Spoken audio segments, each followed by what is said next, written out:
Salut tout le monde, on se retrouve aujourd'hui donc pour un nouvel épisode de Eagle Programming. Bon, ça me fait énormément plaisir de vous retrouver, ça fait longtemps que je n'avais pas tourné de vidéo.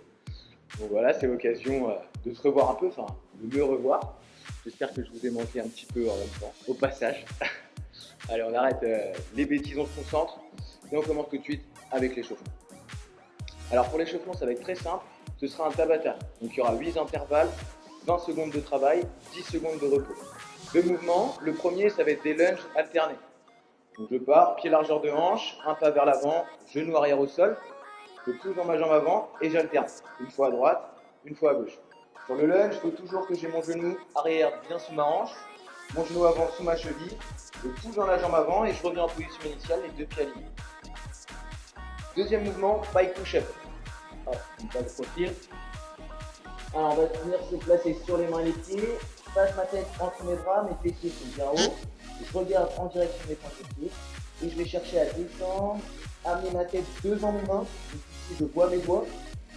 Je repousse, et je vois plus mes doigts en emboîtant bien ma tête à chaque fois. Ok? Donc ça c'est pour les pikes. Donc 20 secondes de lunge alterné, 10 secondes de repos. 20 secondes de pike push-up, 10 secondes de repos. Et du coup il y a 4 passages comme ça. Voilà pour l'échauffement. En ce qui concerne la mobilité, pareil, ça va être très facile. On se place au sol, étirement du psoas pour commencer. Grand pas vers l'avant, je pousse mon bassin vers l'avant. Je relâche ma pointe de pied à l'arrière. Donc mon genou arrière, il est loin derrière ma hanche. Mon genou avant, il est bien au-dessus de ma cheville. Je peux placer mes mains sur ma jambe d'appui comme je peux pousser. Et je vais chercher à pousser mon bassin vers le sol pour venir étirer mon psoas en plus sur de la hanche. Au niveau du buste, je ne dois pas être complètement cambré. Je vais simplement avoir le buste dans l'alignement de la jambe arrière. On fait 2 à 3 passages par côté en fonction de votre ressenti, de vos besoins. En maintenant 5 à 10 secondes à peu près. Ok. Une fois que c'est bon, on se place en position quadrupédique. On va venir bien mobiliser les poignets. Bon, ça vous avez l'habitude. On déroule bien dans tous les sens, d'abord sur la paume de main. On peut mettre un peu de poids de corps vers l'avant. Bien bouger les épaules, faire des petits cercles. Une fois qu'on a bien fait ça sur la paume de main, c'est pareil sur le dos de la main. Tranquillement on déroule, on garde bien les bras tendus. Si c'est un peu trop dur, parce que ça va être c'est beaucoup moins mobile, dos de la main au sol, on recule un petit peu le poids du corps vers les fessiers, pour que ce soit moins douloureux, et on mobilise pareil le poignet dans tous ses angles. Une fois que c'est bon, on reste au sol, on va simplement venir mobiliser la nuque. Donc, 3 à 5 passages, on va commencer par des noms. Je vais chercher à regarder loin derrière mon épaule, et je change de côté. C'est pareil de chaque côté. À chaque fois que je regarde derrière mon épaule, je prends bien le temps de souffler et j'inspire sur la rotation. Une fois qu'on a fait ça, on va venir faire 3 à 5 passages toujours de oui. Donc menton au sternum, menton vers le plafond le plus tôt possible. Ok? Donc pour l'instant, on y va tranquillement. Faire attention parce que la nuque c'est assez sensible. Une fois que c'est bon, on replace la tête dans l'axe, on va venir faire des petites rotations. Menton au sternum. Je vais chercher loin vers l'arrière, on amène le menton vers le plafond, on tourne dans un sens, je bloque et on change. Et ça pareil, on va faire 3 à 5 rotations par côté. Et pour terminer, open wall. On va chauffer un petit peu le haut du corps. On va venir se placer, on va venir se placer face au mur.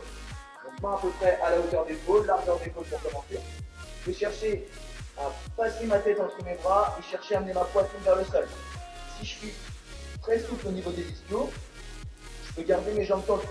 Si je suis un petit peu raide au niveau des ischios, pas de problème, je réfléchis. Et le but, c'est toujours d'amener la poitrine vers le sol. On maintient 3 à 5 secondes et revenir faire 5 passages. On peut également resserrer un peu la prise. Amener la poitrine au sol, maintenez 5 secondes, soufflez bien en bas. On relâche. On écarte, même principe. Donc voilà pour la mobilité. Pour le wall, donc il y aura 2 parties. La première partie, ça va être un renfort plutôt jambes. Donc il y aura 5 tours. 5 tours, premier exercice, des fentes bulgares. Donc, je vais prendre une charge, donc, par exemple une haltère, une kettle, une barre, peu importe. Okay, la charge, vous prenez ce que vous avez à la maison.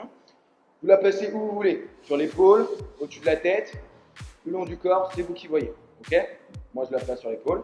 On peut aussi la prendre devant si on en a qu'une. Donc on commence avec les fentes bulgares. Donc qu'est-ce que c'est? Je vais venir surélever mon pied arrière. Bon, ici j'ai 2 disques. Si vous avez une box ou une chaise, c'est le même principe. Je surélève mon pied arrière, je me grandis et je vais chercher comme sur une fente classique à amener mon genou arrière au sol et à pousser pour remonter. J'inspire à la descente, je contrôle. et je remonte. Ok, la descente, on va chercher à retenir 3 secondes l'excentrique. 1, 2, 3, je touche et je remonte. Et on fait 6 répétitions comme ça par côté. D'accord? Et ensuite, on va garder la dumbbell dans la main, deuxième mouvement.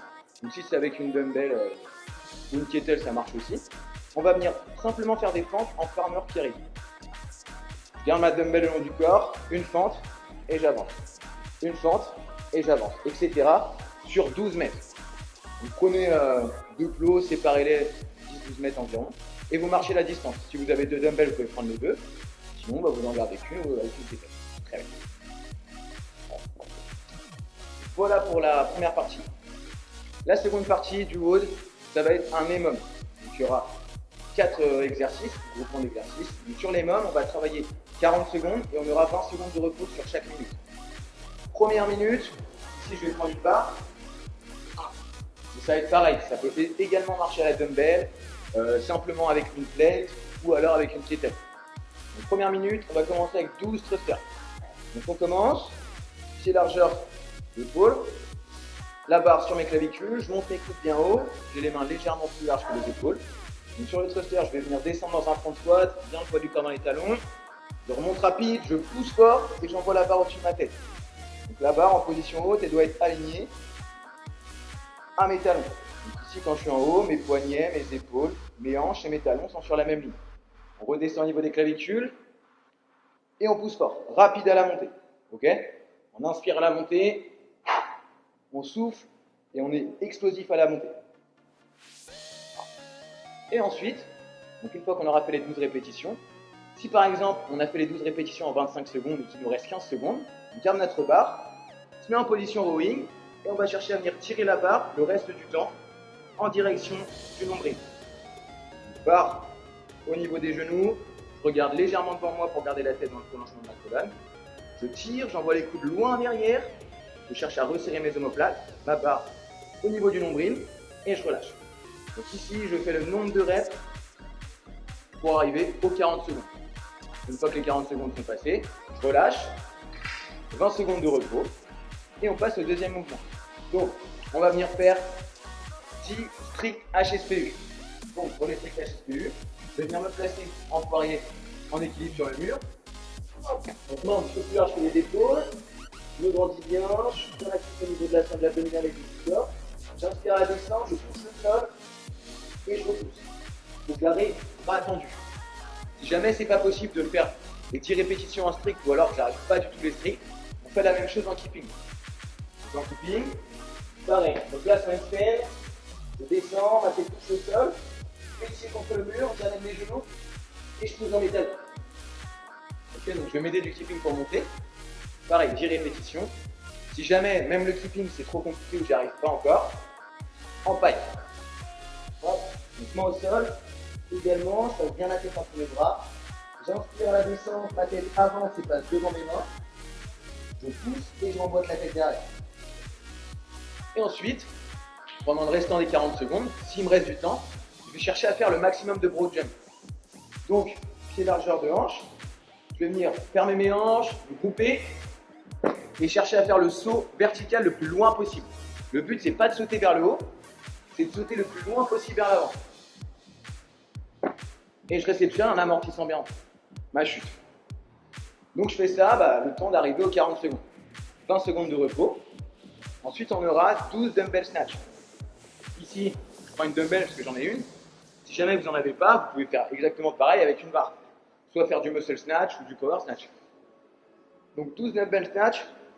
La dumbbell entre mes pieds. Je l'attrape à une main, je descends bien au niveau de mes hanches. Je pousse dans mes jambes, j'accélère et je la monte au-dessus de ma tête. Bien sûr, on alterne toujours. Les deux têtes de la dumbbell touchent. Je pousse dans mes jambes, j'accélère et je la monte au-dessus de ma tête. Donc 12 répétitions. S'il me reste du temps, je fais le maximum de burpees dans le temps restant. Donc ça, vous connaissez, je pense. Main au sol, j'envoie les pieds loin derrière. Je pose ma poitrine au sol, je repousse, je ramène mes jambes et je saute. Ça, c'était la troisième partie. Et enfin, dernière partie de cet EMOM de malade. Shuttle sprint. Le but, ça va être de cumuler 50 mètres. Donc imaginons, je suis sur une bande de 2 mètres. Hop, je pars d'un côté. 2 petits pas rapides, je touche le sol. 2 petits pas rapides, je touche le sol. Le but, c'est vraiment d'être explosif, chercher à toucher le sol et pousser fort dans la jambe d'appui pour repartir. On cherche à cumuler 50 mètres, donc à vous de voir. Soit vous faites, si vous n'avez pas trop de place, une largeur de 2 mètres comme je viens de vous montrer, sinon comme à la boxe, on court sur 5 à 10 mètres. Une fois qu'on a cumulé les 50 mètres, on viendra faire le maximum de dips dans le temps restant. Donc, si à la maison vous n'avez pas d'anneau, ça peut très bien se faire sur des chaises, sur des box si vous en avez une, sur un banc, peu importe. Si vous avez des anneaux, on se met en position dips. Donc on monte, on aspire bien le nombril, on est bien gainé. On va chercher à amener les anneaux, enfin les épaules sur les anneaux et on repousse. Le but, c'est toujours garder les anneaux proches de soi. Si à la descente je commence à écarter, ça va être très très dur. Je garde mes anneaux proches de moi, descends, l'avant de mon épaule touche l'anneau et je repousse, je me redresse. Donc voilà, bon, j'espère que le WOD vous aura plu, que ces 2 parties vous aura plu. Première partie plutôt centrée sur les jambes, deuxième partie un EMOM où il y a un peu de tout. N'hésitez pas à nous taguer, à nous envoyer des messages sur Instagram et puis à partager votre score, ça fait toujours plaisir. Allez, je vous dis à bientôt pour un nouvel épisode. Ciao!